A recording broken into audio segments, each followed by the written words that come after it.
Good morning. This presentation will provide the teacher with my professional teaching philosophy and my professional learning goal as a beginning woodworking tech teacher. I have designed the plan in a context that is realistic and relevant to the consideration of a workshop for teachers at Oak Hill College and relevant to APST Standard 6, engaging in professional learning.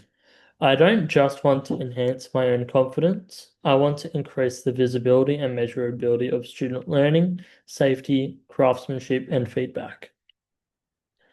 My philosophy of teaching is to get students to learn through making by using woodworking technology. Students learn not just how to use tools, but how to be patient, design thinkers, persistent, and accurate and respectful to materials. As a teacher, I wish my lessons to be in an environment of support and values in the context of the Oak Hill College, where students are challenged to maximize their potential. These are all things that go hand in hand for me. Safety, inclusion, and feedback. A safe workshop is where students have an understanding of what good looks like and understand the next step and feel confident in asking for help. I have chosen to focus on the use of formative assessment and practical feedback in my lessons to improve my professional learning goal. I plan to be more systematic with rubrics, peer critique, teacher feedback, and student reflection for students' finished products so that they can be able to articulate their design decisions, work safely, and enhance the quality of their finished products over the next 12 months. I chose this because in woodworking, there must be feedback of some kind and it needs to be timely and useful. By waiting until the end of a project, students may experience repetition of measurement, joining, finishing, or safety issues. The first question is, what experiences or evidence did I have that helped me see this goal? I think my answer is that learning is highly visible from workshop teaching. As students are producing a product, I can observe if they have an understanding of measurement, joinery, sequence, safety, and finishing. Students are able to explain what they are creating, but not always why they have made a design or process choice. I also would use evidence from mentor observation, student folios, rubric outcomes, and my own reflections on my own lesson. The goal is important because it would allow students to be more independent rather than students waiting for the teacher to correct mistakes when formative assessment becomes clearer. This is a 12-month improvement cycle plan. I will learn by observing and reviewing APST Standard 6 with experienced APST woodworking teachers. Second, I will be co-designer with mentor/head of department of practical rubrics and reflection prompts. Third, I'm going to test it throughout the development of my project. Design, prototype, construction, and finishing. Fourth, I will collect evidence, the student work samples, folios, safety routines, student voice, and mentor observations. Lastly, I will tweak the way and share with my peers. This is in line with Standard 6, which is planned, evidence-informed, and collaborative. If I was to look back and ask if I was successful after 12 months, based on my evidence to prove it, I would be looking for teacher growth and student impact. For my growth, I would expect to include a professional learning log, mentoring observation notes, lesson plans to have been improved, and revised assessment tools. With respect to student impact, I would anticipate that project folders would demonstrate the process of design thinking, questions, ideas, and decisions, and that students would show evidence of growth from one point in the process to the next, and how they used feedback to improve. The final product is not the only thing that is important for success in woodworking. It is an observable improvement in decision making, safer practices, and improved skills. My goal as a teacher is to be a reflective woodworking tech educator, developing skill, confidence, and character in safe, purposeful making. This is a professional learning goal that is important because it relates to the philosophy of teaching to the actual class. I want to be more deliberate in giving feedback, assessing and evaluating, and having students reflect on the projects they are completing over the year.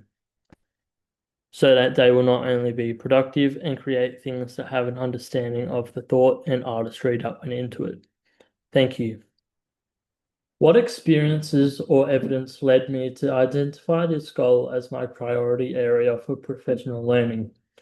Formative assessment and practical feedback emerged as my professional learning priority, as these are specific challenges when teaching the practical tech subjects like woodworking. In a practical subject area, you can generally see whether or not the students are able to successfully complete a task. For example, can students measure and mark accurately, choose the right tools, work safely, and create strong joints? Can they sand and stain? It is not always obvious to see, though that they fully understand and can articulate the reasons as to why they would take each of these steps. It is very possible for students to work successfully on a given project, but find it difficult to talk about the factors that led to their decisions, or perhaps explain how different types of wood would affect the finished product, or how they could make improvements for their projects. This is why I selected formative assessment as an area for growth. I selected this goal for another reason. Providing feedback for students learning woodworking is different to other areas. In a written assignment, for example, it is possible to receive feedback and make adjustments to that piece of work. In the workshop, it isn't always so simple. If a student cuts their timber too short or drills holes in the wrong way or area, and the material is ruined. There is no way to undo that. Similarly, a bad safety habit is often difficult to change once established. Therefore, for my students to develop successful learning experiences, they require meaningful and timely feedback, particularly before they have committed themselves to a decision that will determine the outcome of the task. I want my students to be more able to take ownership for their success throughout the planning, marking out, constructing, and finishing processes, as well as having checkpoints to receive feedback on their developing ideas. I have several sources of evidence that support this professional learning priority. I have identified in my lesson reflections occasions where a student can complete a task successfully but finds it hard to explain their thinking. And students regularly ask questions that reveal uncertainty about a process or concept. A student project folio will contain evidence of a student's decision-making process and success criteria understanding. And a safety and equipment use checklist will help to inform me if they are consistently following correct procedures. Finally, the quality of student work is always an indicator of quality teaching. I will also seek feedback from TAS teachers and mentors regarding the effectiveness of my feedback and questioning, the timing of feedback, and the student understanding of the criteria for success. Finally, it will be important for me to collect student voice and feedback from them about the usefulness of the feedback provided, using a variety of techniques such as surveys, reflections, and whole class discussions. My personal view of the role of teachers and their contribution to a successful learning experience is that students learn best when they take ownership of their learning and the creation, evaluation, and improvement of their own work. It is my job as a teacher to not only demonstrate skills and help students correct errors, but to help my students become independent learners who can make judgments and justify their own reasoning, solve problems, and use tools safely. The ability for students to be independent evaluators and developers of their own learning is a skill that I believe will contribute to the success of my students in future. Formative assessment is a key part of providing students with the tools they need to do that. Finally, this goal aligns with several APST standards and descriptors. For 6.1, I have identified a professional learning need based on evidence from the analysis of my practice. Under 6.2, I will engage in professional learning, including undertaking relevant formal professional learning, informative assessment and feedback, engaging in classroom observation, research articles relevant to the field, and attending conferences where I can share and learn more on the topic. Though this standard will seek assistance from more experienced colleagues to gain advice, support, and critique on this priority area, as well as attend in-service programs and other professional learning sessions. For 6.4, I will evaluate the impact of my professional learning by providing evidence that the students are able to improve their decision-making and reflection, demonstrate a deep understanding, work more safely, and produce better quality projects. Ultimately, this professional learning goal will assist me in creating an environment where feedback is relevant, meaningful, and supports student learning of both practical and theoretical areas of the tech subject. Prompt 2. If I was reviewing my progress in 12 months' time, what evidence would demonstrate that I had successfully achieved my professional learning goals? When I look back at my progress in a year, I want to be able to say that my students' learning has improved as a result of the professional learning that I have undertaken. Evidence of this would need to come in more than the forms of professional reading, resources developed, and professional learning that I have done.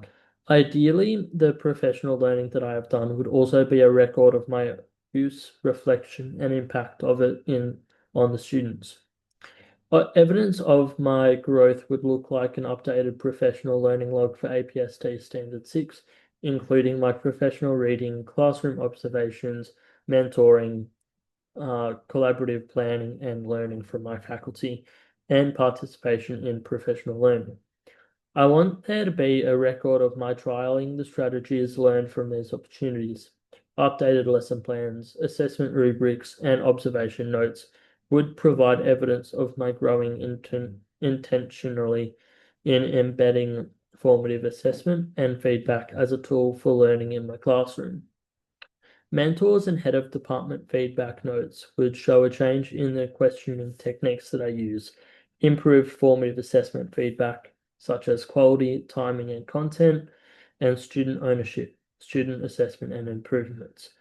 A change in my approach to feedback across all of my classes, rather than being solely on a one-to-one conversation during workshop time, will allow me to collect evidence of the impact of this change.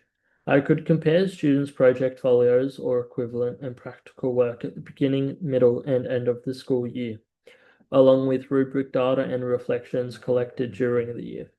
This evidence would show students being able to articulate their design decisions, material and construction choices, and their reflection on their project. In addition, I would expect my students to be able to identify the feedback that they have received and explain how they use this to improve their work. This shows them to be more independent in their learning and reflective of it. I would expect my students to apply feedback to improve and refine the product. The timing of the feedback would be improved through planning in lesson structures and project stages, so there are planned times to receive feedback prior to the students making important decisions on their design.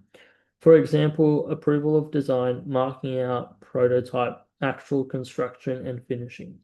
This provides students with a greater understanding of the success criteria for each stage and a clearer focus for their learning. They are able to receive feedback before they have made major mistakes that they might not be able to fix.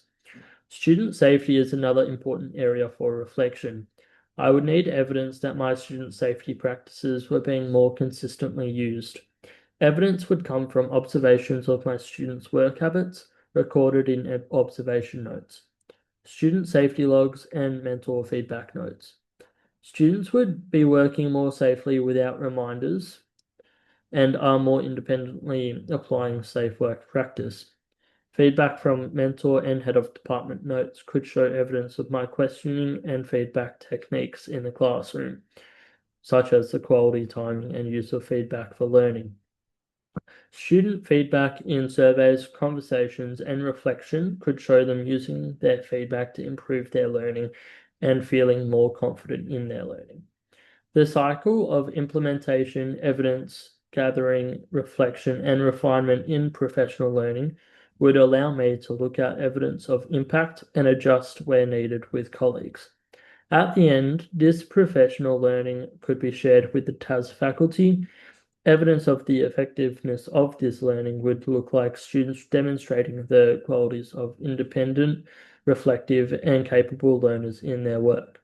They should be able to articulate their design selection and construction decisions, understand feedback, and use it to improve their work, apply safe work practices, and be proud of it.